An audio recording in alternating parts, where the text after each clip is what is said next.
ઓમ શ્રી ગણેશાય નમઃ. જય શ્રી કૃષ્ણ મિત્રો.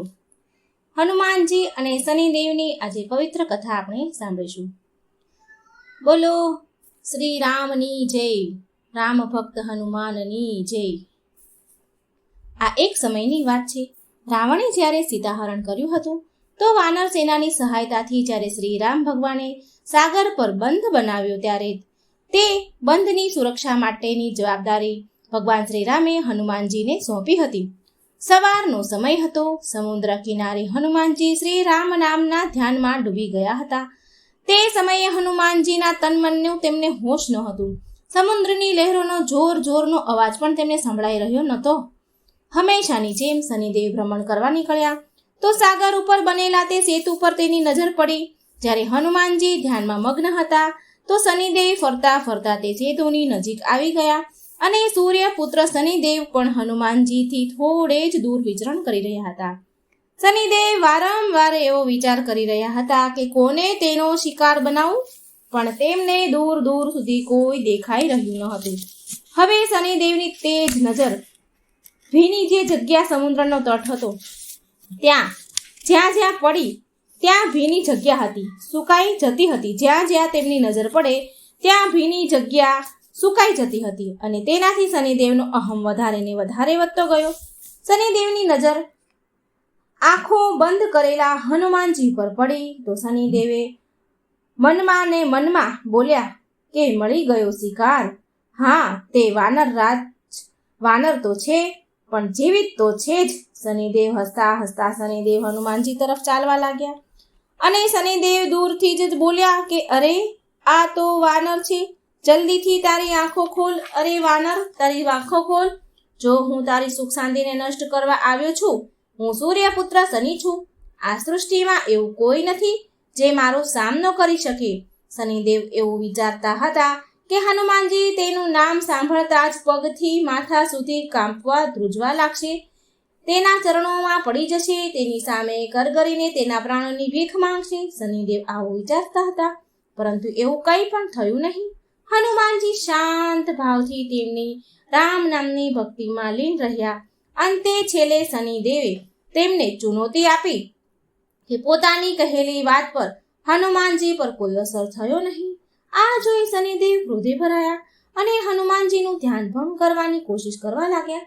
હજી પણ હનુમાનજી પર તેનો કોઈ પ્રભાવ ન પડ્યો. આ જોઈને શનિદેવનો ક્રોધ સાતમા આસમાન પર પહોંચ્યો. હનુમાનજીએ ધીરે ધીરે આંખો ખોલી ક્રોધથી કાળા પડતા શનિદેવને જોયા. હનુમાનજી તેમના ચહેરા પર દયાભાવ લાવતા તેમને પૂછ્યું કે મહારાજ, તમે કોણ છો અને આ તપતા સેતુ પર તમે શું કરી રહ્યા છો? કહો, હું તમારી કોઈ સેવા કરી શકું છું? હનુમાનજીની વાત સાંભળીને શનિદેવ ગુસ્સેથી લાલ પીળા થઈ ગયા અને બોલ્યા કે એ મૂર્ખ વાનર, હું ત્રણેય લોકોને ભયભીત કરવા વાળો શનિ છું. જેની પણ રાશિ પર મારા પગ પડે તે પછી તે દેવ હોય કે રાક્ષસ હોય, ઇન્દ્ર હોય કે કુબેર હોય, બધા જ ધરાશાયી થઈ જાય છે. અને આજે હું તારી રાશિ પર આવી રહ્યો છું. જો તારામાં સાહસ હોય તો મને રોકીને બતાવ. આ સાંભળી હનુમાનજી હસીને બોલ્યા કે તમારા નાક પર તો ક્રોધ જલ્દી આવી જાય છે મહારાજ. હું એક વૃદ્ધ ગરડો વાનર અને તમે યુવાન સૂર્યપુત્ર. હું શું ખાઈને તમને રોકીશ? હું શું કામ તમને રોકું? માત્ર પ્રાર્થના જ કરી શકું છું કે વ્યર્થનો ક્રોધ છોડી દો. કોઈ બીજી જગ્યા પર જઈને તમારો પરાક્રમ બતાવો. નમ્રતાથી હનુમાનજી બોલ્યા, શનિદેવ, હું અત્યારે મારા આરાધ્ય શ્રી રામનું ધ્યાન કરી રહ્યો છું. કૃપા કરીને મારી શાંતિ ભંગ ન કરો. તમે મને શાંતિથી શ્રી રામની આરાધના કરવા દો. હનુમાનજીની આવી વાત સાંભળી શનિદેવ વધારે ને વધારે ભડક્યા. શનિદેવ એકદમ આગળ વધીને બોલ્યા કે જ્યારે કીડીનું મોત આવે છે ને તો તેની પાંખો નીકળી આવે છે અને હવે તારા પણ ખરાબ દિવસ નિશ્ચિત છે. આટલું કહીને શનિદેવ આગળ વધીને હનુમાનજીના બાવડા પકડી લીધા અને તેની તરફ ખેંચવા લાગ્યા. હનુમાનજીને લાગ્યું કે તેના બાવડા કોઈ સળગતી અગ્નિમાં મૂકી દીધા હોય. એક જ ઝટકામાં તેણે તેના બાવડા શનિદેવના હાથમાંથી છોડાવી દીધા. શનિદેવ વિકરાળ રૂપ ધારણ કરીને તેને હનુમાનજીનું બીજું બાવડું પકડવાનું વિચાર્યું તો હનુમાનજીની ધીરજ પૂરી થઈ ગઈ. પછી હનુમાનજી ગરજીને બોલ્યા કે માની ગયો કે તારી દુષ્ટતાનો કોઈ અંત નથી, તારી જોડે તો હવે લડવું જ પડશે. અને પછી બસ હનુમાનજીએ શ્રીરામનું નામ લઈને તેમની પૂંછ આગળ વધારવાની શરૂ કરી દીધી. પૂંછડી આગળ વધારતા જતા અને શનિદેવને પૂંછડીમાં લપેટતા જતા હતા. શક્તિથી અજાણ શનિદેવને તેનો અહેસાસ ન થયો અને જ્યાં સુધી અહેસાસ થયો ત્યાં સુધીમાં તો હનુમાનજી શનિદેવને તેની પૂંછડીમાં લપેટી ચૂક્યા હતા. શનિદેવ પૂરી શક્તિ લગાડીને હનુમાનજીની પૂંછડીને તોડવાની કોશિશ કરી રહ્યા હતા અને હનુમાનજી શનિદેવની લાચારી જોઈ જોર જોરથી હસી રહ્યા હતા. શનિદેવની અક્કડ હજી સુધી ગઈ ન હતી અને શનિદેવ બૂમો પાડીને બોલ્યા કે તું તો શું, તારા શ્રી રામ પણ મારું કઈ બગાડી નહીં શકે. તું જોતો જા હું તારી શું દશા કરું છું. શ્રી રામ વિશે આવા શબ્દ બોલતા શનિદેવ પર હનુમાનજી વધારે કઠોર બની ગયા. હનુમાનજીએ ઉછળીને સમુદ્રના તટ પર દોડવાનું શરૂ કરી દીધું. હનુમાનજીની લાંબી પૂંછડી કેટલી પથ્થરોની શિલાઓને ટકરાવીને જઈ રહી હતી. ઘણીવાર કાંટાવાળી ઝાડીઓમાં ભટકાઈ જતા હતા. પૂંછડીમાં લપેટાયેલા શનિદેવનો હાલ બેહાલ થઈ ગયો. તેમના કપડાં ફાટી ગયા અને આખા શરીર પર વાગીને બધે ઢીમચા અને લોહી નીકળી ગયું. હવે શનિદેવ પથ્થરો સાથે ભટકાઈને અધ મરેલા જેવા થઈ ગયા. હનુમાનજી સમુદ્રના ચક્કર પર ચક્કર લગાવી રહ્યા છે. હનુમાનજીના તો ક્યાંય ઊભા રહ્યા નહીં અને તેમણે પાછું વળીને શનિદેવ તરફ જોયું પણ નહીં. થોડે વાર પછી હનુમાનજીએ પાછું વળીને જોયું તો શનિદેવ લોહી લુહાણ થઈ ગયા હતા. લોહી લુહાણ થયેલા ઢીલા અવાજમાં સૂર્યદેવને પોકાર્યા.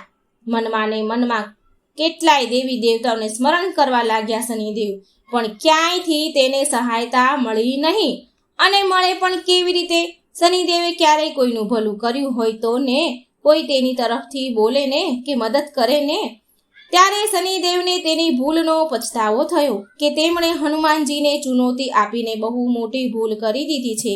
અંતે નરમ અવાજમાં શનિદેવ હનુમાનજીને પોકારતા બોલ્યા કે દયા કરો વાનરરાજ, મને મારા કર્યાનું ફળ મળી ગયું છે. મારા પ્રાણ ન લો. હું વચન આપું છું કે ભવિષ્યમાં હું તમારી છાયાથી પણ દૂર રહીશ. શનિદેવ તેની ભૂલની માફી માંગવા લાગ્યા. હનુમાનજીએ શનિદેવને એકવાર વધારે જોરમાં જમીન પર પછાડ્યા અને બોલ્યા કે માત્ર મારી છાયાથી જ નહીં પણ મારા ભક્તોની છાયાથી પણ દૂર રહેજો. જલ્દીથી હા બોલો, નહીં તો એકવાર હજી પછાડું છું. શનિદેવ ફફડતા બોલ્યા ઠીક છે વાનરરાજ હનુમાનજી, તમારા ભક્તો તો શું, પણ જેના મોઢામાંથી તમારું નામ પણ નીકળશે ને તો હું તેની પાસે પણ નહીં ભટકું. મહેરબાની કરીને મને છોડી દો. શનિદેવની વાત સાંભળીને હનુમાનજીનો ક્રોધ શાંત થઈ ગયો. હનુમાનજીએ શનિદેવ ફરતી વીંટાયેલી પૂંછડી હટાવી લીધી. હનુમાનજીએ તેને છોડી દીધા અને બોલ્યા કે જાઓ, મેં તમને મુક્ત કરી દીધા છે. શનિદેવ લોથપોથ થઈને સમુદ્રના તટ પર નીચે પડી ગયા. પછી તે હનુમાનજીના પગ પકડીને બોલ્યા તમે મને છોડીને મારા ઉપર મોટી કૃપા કરી છે અને હવે એક કૃપા બીજી કરો. હનુમાનજી બોલ્યા કે કૃપા તો પ્રભુ શ્રી રામ કરશે. અને તો પણ બોલ્યા કે શું જોઈએ? શ્રી રામની ભક્તિને છોડીને જે માંગશો તે બધું જ આપીશ. શનિદેવ નરમ અવાજમાં બોલ્યા કે શરીર પર લાગવા માટે બહુ બધું લાગ્યું છે તો એના માટે થોડું તેલ આપી દો એટલે મારા ઘા રૂજાઈ શકે. શનિદેવના અંગમાં ભયંકર પીડા થઈ રહી હતી. આ જોઈ હનુમાનજીએ શનિદેવ પર દયા કરી. હનુમાનજીને દયા આવી એટલે હનુમાનજી પાસે તેલ ક્યાં હતું કે તે શનિદેવને આપે. હનુમાનજીએ સામે એક ગામ વસતું હતું. તે વસ્તીમાંથી જ્યાં લોકો રહેતા હતા ત્યાંથી તેલ લઈ આવ્યા અને શનિદેવને આપ્યું અને તેલ આપીને કહ્યું કે લો, આ તેલ લગાવી લો, તમારી પીડા દૂર થશે. આનાથી હનુમાનજીએ શનિદેવને આખા તેલથી પલાળી દીધા અને કહેવાય છે કે તે દિવસથી શનિદેવને તેલ અર્પણ કરવામાં આવે છે. શનિદેવ પર જે તેલ ચડાવે છે તેના પર શનિદેવ પ્રસન્ન થાય છે અને શનિદેવ હનુમાનજીના ભક્તોને આજ લગી હેરાન નથી કરતા. તો મિત્રો આ સરસ મજાની શનિદેવ અને હનુમાનજીની કથા હતી. મિત્રો વિડીયો સારો લાગે તો લાઈક કરજો, શેર કરજો અને ભગવાનની કથાઓ સાંભળવા માટે આ ચેનલને સબસ્ક્રાઈબ જરૂર કરજો. બોલો જય શ્રી રામ ભક્ત હનુમાનની જય. હનુમાનજીની કથા અને શનિદેવની કથા. બોલો બજરંગબલીની જય. મિત્રો વિડીયો સારો લાગે તો લાઈક અને શેર કરજો. આ ચેનલને સબસ્ક્રાઈબ જરૂર કરી દેજો અને આ કથા બીજાને પણ શેર કરજો, જેથી આવી સરસ મજાની ભગવાનની કથા બીજાને આપણા થકી સાંભળવા મળે અને આપણને પુણ્ય ફળ મળે. બોલો બજરંગબલીની જય, હનુમાનજીની જય. એક ડોસીમાની આ વાર્તા છે. એક ડોસીમાં રોજ હનુમાનજીના મંદિરે જતા હતા. એ ચૂરમાનો લાડવો અને એક રોટલી લઈને મંદિરે રોજ આવે અને હનુમાનજીને એમ કહે કે કાંધે સોટી લાલ લંગોટી.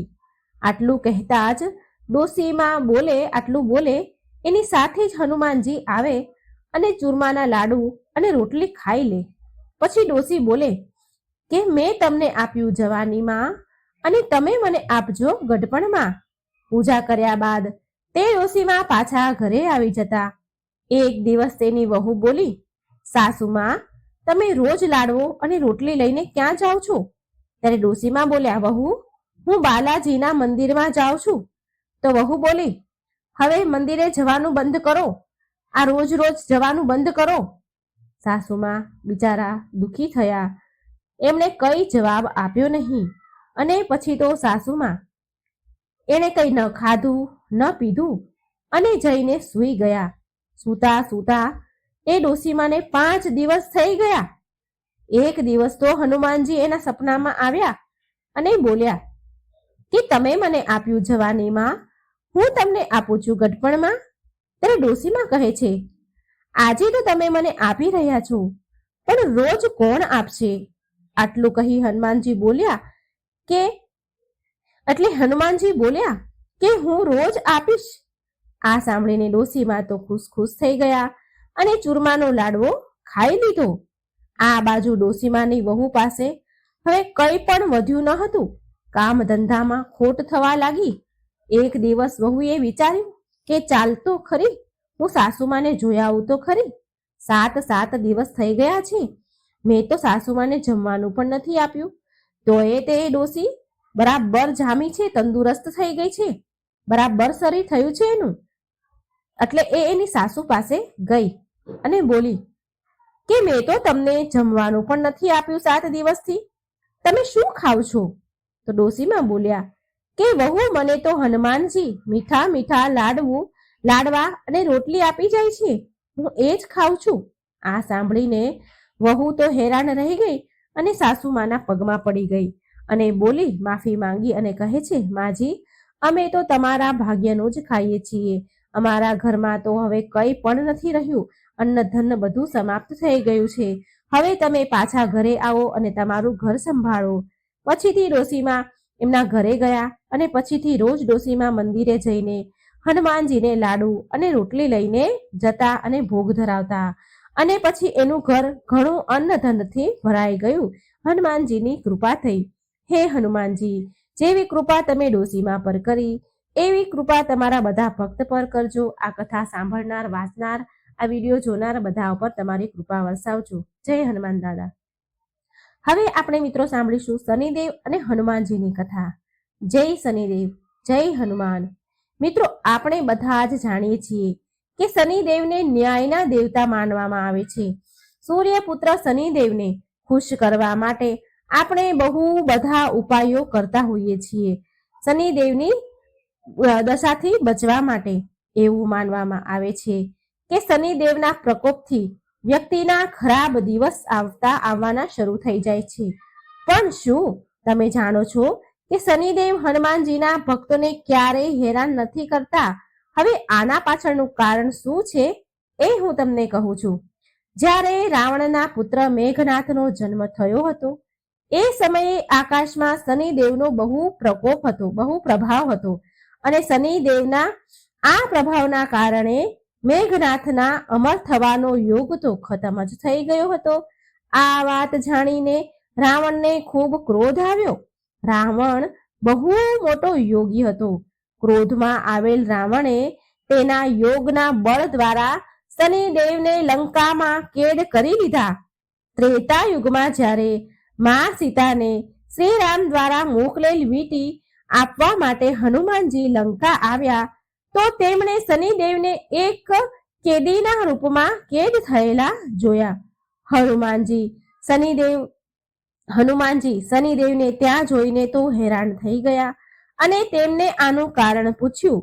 શનિદેવે એને બતાવ્યું હનુમાનજીને કે હું શનિદેવ છું. રાવણે એના યોગ બળથી મને અહીં કેદ કરી મૂક્યો છે. શનિદેવે હનુમાનજીને ત્યાંથી છોડાવવા માટે આગ્રહ કર્યો, વિનંતી કરી. ત્યાર પછી જ્યારે હનુમાનજીએ શનિદેવને રાવણથી મુક્તિ અપાવી તો શનિદેવ ખુશ થઈ ગયા અને હનુમાનજીને વરદાન માંગવા માટે કહ્યું.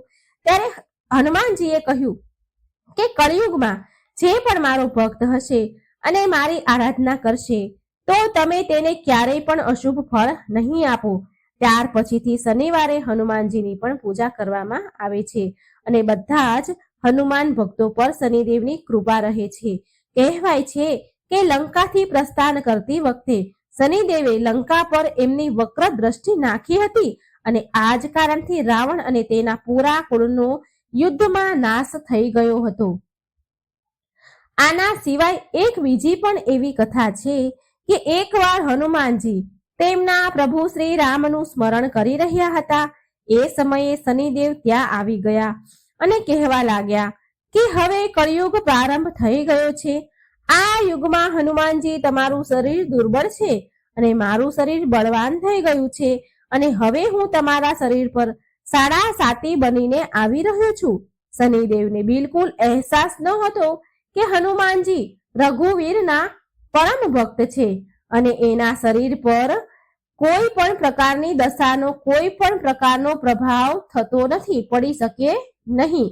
હનુમાનજીએ શનિદેવને કહ્યું કે તમે મને મારા પ્રભુ શ્રીરામનું સ્મરણ કરવા દો. મારા શરીર અને મારી આત્મા પર મારા પ્રભુ શ્રીરામ સિવાય બીજું કોઈ ન આવી શકે. મારા શરીર અને મારી આત્મા પર પ્રભુ શ્રીરામનો જ વાસ છે. પણ શનિદેવ તો માન્યા નહીં. તેમણે કહ્યું કે પૂરી સૃષ્ટિ પર મારી દ્રષ્ટિ છે અને તમે આનાથી ન બચી શકો, તમે આનાથી દૂર ન રહી શકો. જ્યારે શનિદેવ માન્યા નહીં તો હનુમાનજી બોલ્યા કે તમે મારા શરીરમાં ક્યાં બેસવા માંગો છો શનિદેવ? તો શનિદેવે બહુ ગર્વ સાથે કહ્યું કે હું પહેલા 2.5 વર્ષ મસ્તક પર બેસીને બુદ્ધિને વિચલિત કરું છું. બીજા 2.5 વર્ષ હૃદયમાં બેસીને હું મનુષ્યને અભદ્ર દુષ્ટ બનાવી દઉં છું અને છેલ્લા 2.5 વર્ષ હું પગમાં બેસીને તેને ભટકાવું છું. અને શનિદેવના માન્યા નહીં અને હનુમાનજીના મસ્તક પર આવીને બેસી ગયા. તો હનુમાનજીએ એમના માથા ઉપર એક પર્વત મૂકી દીધો. આ જોઈ શનિદેવ ગભરાઈ ગયા અને તેમણે કહ્યું, હનુમાનજી તમે આ શું કરી રહ્યા છો? હનુમાનજીએ જવાબ આપ્યો કે હું મારી ખંજવાળ મટાડી રહ્યો છું, મને ખંજવાળ આવી રહી છે. આમ કહીને હનુમાનજીએ એક બીજો પર્વત એના માથા ઉપર મૂક્યો. તો શનિદેવ બોલ્યા, હનુમાનજી તમે આને ઉતારો, હું તમારી વાત માનવા તૈયાર છું. તો ફરી હનુમાનજીએ એક ત્રીજો પથ્થર તેમના માથા ઉપર મૂકી દીધો. હવે શનિદેવ ગભરાઈ ગયા અને બોલ્યા કે હું ક્યારે તમારી આસપાસ પણ નહીં આવું. તો ફરી પાછા હનુમાનજીએ એક ચોથો પર્વત તેમના માથા ઉપર મૂક્યો. હવે શનિદેવને કંઈ સમજાતું ન હતું. શનિદેવ હનુમાનજીને કહેવા લાગ્યા કે હું ન ક્યારેય તમને હેરાન કરીશ અને ન તમારા ભક્તોને હેરાન કરીશ. મિત્રો, આ જ કારણ છે કે હનુમાનજીના ભક્તોને શનિદેવ ક્યારેય હેરાન નથી કરતા. મિત્રો, જો તમે પણ હનુમાનજીની આરાધના કરો છો તો તમારે પણ શનિદેવથી ભયભીત થવાની જરૂર નથી. શનિદેવ એમની કૃપા તમારા પર હંમેશા રાખશે. જય શનિદેવ. શનિદેવની એક અન્ય કથા. એક ગામમાં એક બ્રાહ્મણ તેના પરિવાર સાથે રહેતો હતો. એકવાર જ્યારે તે સૂઈને ઉઠ્યો તો એ બહુ ચિંતામાં હતો. તે તેના પત્નીને પૂછે છે, એટલે તેની પત્નીએ એને પૂછ્યું. જ્યારે બ્રાહ્મણ ઉઠ્યા તો ચિંતામાં હતા તો એની પત્નીએ પૂછ્યું કે તમે સવારમાં કઈ ચિંતામાં ડૂબ્યા છો? શું ચિંતા છે? તો બ્રાહ્મણ બોલ્યા કે આજકાલ મને સપનામાં રોજ એક વ્યક્તિ નીલા એટલે કે વાદળી કપડાં પહેરેલા દેખાય છે અને કહે છે કે હું તને લાગીશ. આ સાંભળી તેની પત્ની બોલી, અરે આ તો શનિદેવ છે અને તમારા ઉપર શનિની દશા લાગવાની છે. હવે જ્યારે એ તમારા સપનામાં આવે ને તો તમે એમ કહેજો કે લાગી જાઓ, પણ સવા પહોરથી વધારે હા ન ભરતા, હા ન કહેતા. બીજા દિવસે બ્રાહ્મણને રાતમાં એવું જ સપનું આવ્યું એટલે બ્રાહ્મણ બોલ્યા, લાગી જાઓ. તો શનિદેવ બોલ્યા, બ્રાહ્મણ હું 7.5 વર્ષ સુધી લાગીશ. બ્રાહ્મણ બોલ્યા, નહીં નહીં મહારાજ, આ તો મારાથી સહન નહીં થાય. તો શનિદેવ બોલ્યા, ઠીક છે તો 5.5 વર્ષ માટે લાગીશ. તો બ્રાહ્મણ દેવ બોલ્યા, નહીં મહારાજ, નહીં, હું આ સહન નહીં કરી શકું. તો શનિદેવ ફરી બોલ્યા કે તો 2.5 વર્ષ લાગીશ. એટલે બ્રાહ્મણ બોલ્યા, મહારાજ આ પણ મારાથી સહન નહીં થાય. આમ કરતા કરતા શનિદેવ બોલ્યા, સવા પહોર માટે તો તારે મારી દશા સહન કરવી જ પડશે. પછી બ્રાહ્મણ હા પાડે છે અને સવાર ઉઠીને બ્રાહ્મણે તેની પત્નીને બધી વાત કહી અને બોલ્યા કે મને સવા પહોરની દશા લાગી છે. તું મને સોનાના 2 સિક્કા આપી દે. હું જંગલમાં જઈશ, ત્યાં બેસી અને પૂજા પાઠ કરીશ અને સમય પૂરો થવા પર પાછો આવી જઈશ. તું ઘરે જ રહેજે. બાળકોને પણ બહાર ન જવા દેતી, કોઈની સાથે ઝઘડો પણ ન કરતી. આમ કહી બ્રાહ્મણ જંગલમાં ચાલ્યા ગયા. ત્યાં પૂજા પાઠ કરવા લાગ્યા. 1 પહોર તો આમ વીતી ગયો. બ્રાહ્મણે વિચાર્યું કે 1 પહોર તો વીતી ગયો, હવે થોડી જ વારમાં આ બીજો જે સમય બાકી છે એ રસ્તામાં જ કપાઈ જશે. આમ વિચારીને એ બ્રાહ્મણ ઘર તરફ આગળ વધ્યા. પરંતુ શનિની દશાથી કોણ બચી શક્યું છે? શનિદેવે રસ્તામાં તરબૂચનું ખેતર મૂકી દીધું. બ્રાહ્મણ વિચારે છે કે બાળકો માટે તરબૂચ લઈ જાઉં. બ્રાહ્મણે તરબૂચના જે ખેતરના માલિક હતા એને અવાજ આપ્યો, બોલાવ્યા, પણ એ માળી આવ્યો નહીં. તો બ્રાહ્મણે 1 સોનાનો સિક્કો ત્યાં મૂકી દીધો અને 2 તરબૂચ તોડી લીધા અને તેના થેલામાં મૂકીને આગળ વધ્યા. શનિદેવ રાજાના સૈનિકોના વેશમાં આવ્યા. રાજાના સૈનિકોનો વેશ ધર્યો અને આવ્યા અને બોલ્યા, બ્રાહ્મણ આ તારા થેલામાં શું છે? બ્રાહ્મણ બોલ્યા કે તરબૂચ છે, તરબૂચ તોડીને લાવ્યો છું મારા છોકરાઓ માટે. સૈનિક બોલ્યા, ખોલીને બતાવો. જેવા બ્રાહ્મણ થેલો ખોલે છે કે તરબૂચની જગ્યાએ રાજાના છોકરાના માથા દેખાયા. એ સૈનિકો બ્રાહ્મણને પકડીને રાજા પાસે લઈ ગયા અને કહ્યું કે આ બ્રાહ્મણે તમારા બંને પુત્રને મારી નાખ્યા છે. આ થેલામાં એમના માથા છે. રાજાના તો હોશ ઉડી ગયા. રાજા બોલ્યા, આ બ્રાહ્મણને ફાંસી પર લટકાવી દો. બ્રાહ્મણને ફાંસી દેવાની તૈયારી થવા લાગી. તો બ્રાહ્મણ બોલ્યા કે મારે પૂજા પાઠ મને કરી લેવા દો, પછી તમે મને ફાંસીએ ચડાવી દેજો. આ મારી છેલ્લી અંતિમ ઈચ્છા છે. રાજા બોલ્યા, ઠીક છે, એમને પૂજા કરવા દો. હવે બ્રાહ્મણની દશાનો જે થોડો સમય બાકી વધ્યો હતો એ પૂજા પાઠમાં પૂરો થઈ ગયો. એટલામાં રાજાના બંને છોકરા શિકાર રમવા ગયા હતા તો એ રમીને પાછા આવી ગયા અને એને જોઈને રાજા તો હેરાન થઈ ગયા. એમણે વિચાર્યું કે આ શું, મારા છોકરા તો જીવતા છે.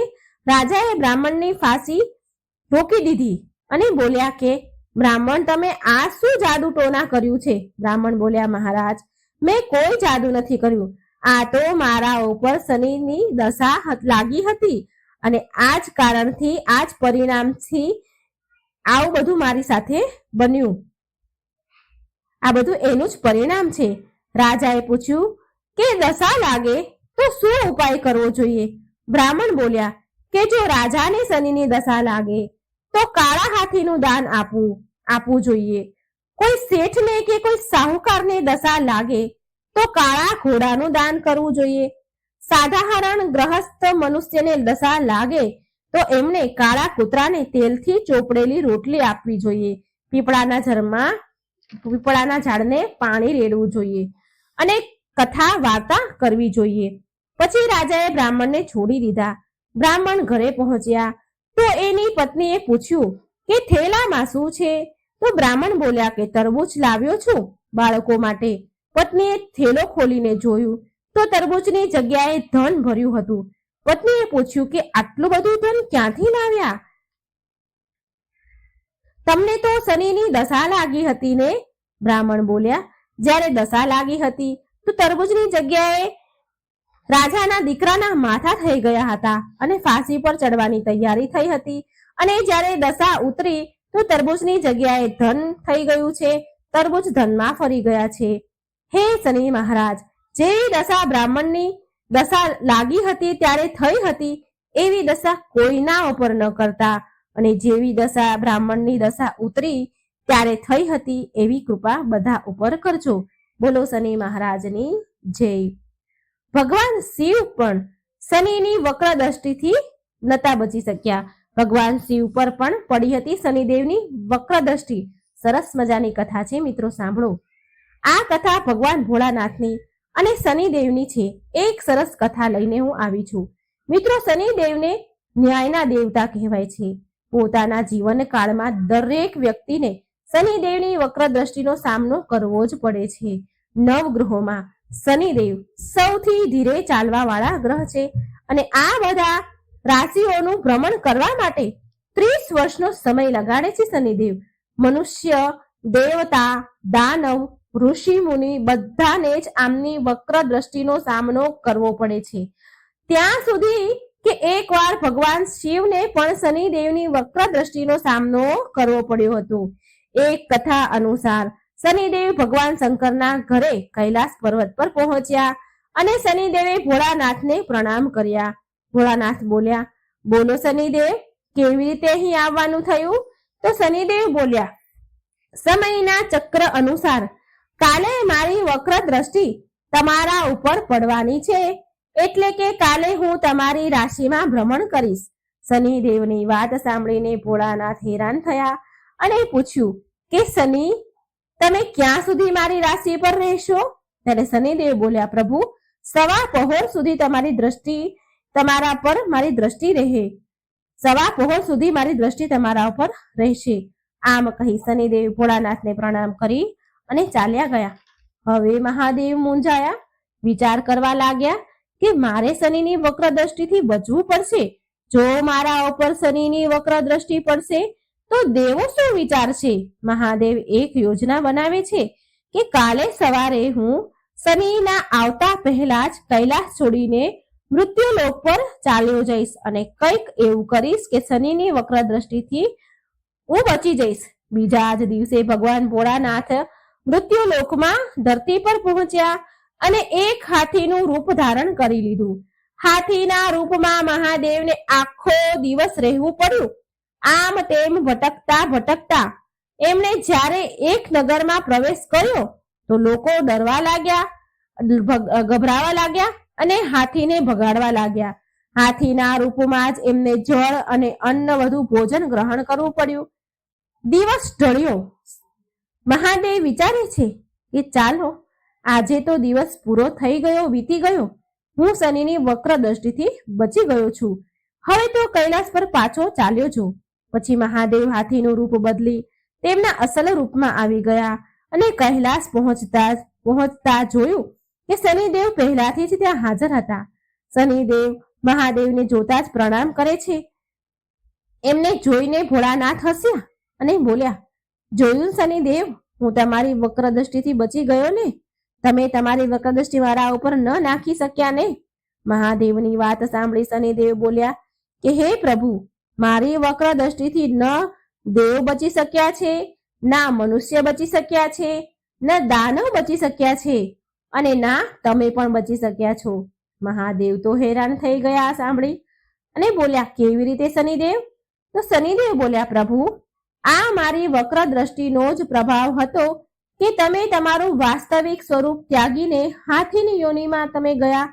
તમારે હાથીની યોનિમાં જવું પડ્યું, આમ તેમ ભટકવું પડ્યું. પશુ યોનિમાં જ તમારે અન્ન જળ ગ્રહણ કરવું પડ્યું. તમારું નિવાસ સ્થાન કૈલાસ છોડવું પડ્યું. મારી દ્રષ્ટિ જેવી તમારી ઉપર પડી એ જ પરથી તમને શનિ દશાના તમે પાત્ર બની ગયા હતા. આ સાંભળી મહાદેવ હસ્યા અને શનિદેવને ગળે લગાડ્યા અને બોલ્યા કે શનિદેવ, ખરેખર તમે મારા શિષ્ય કહેવાને યોગ્ય છો. સાથે એ વરદાન આપ્યું કે 9 ગ્રહોમાં તમારું સ્થાન શ્રેષ્ઠ હશે. જીવનમાં સારા કામ કરવા વાળા તમારાથી ભયભીત નહીં થાય અને જળમાં કમળ સમાન સુરક્ષિત રહેશે. આવી રીતે શનિદેવની દ્રષ્ટિનો સામનો બધાને જ કરવો પડે છે. પણ જે ધર્મના અનુકૂળ આચરણ કરે છે, દયા, સદભાવના, પ્રેમ અને સુવિચાર રાખે છે, એ બધા જ સુખ મેળવે છે. જે વ્યક્તિ શનિવારે પીપળાના ઝાડને પાણી અર્પણ કરે છે, કાળી વસ્તુનું દાન કરે છે, ગાયત્રી મંત્રના જાપ કરે છે, પશુ પક્ષીઓને અન્ન અને જળ આપે છે, કીડીઓને કીડિયારું પૂરે છે, લોટ નાખે છે અને શનિ ચાલીસા વાંચે છે અને શનિદેવની કથા સાંભળે છે, એના ઉપર શનિદેવની કૃપા સદાય માટે બની રહે છે. બોલો જય શનિદેવ, જય હનુમાનજી.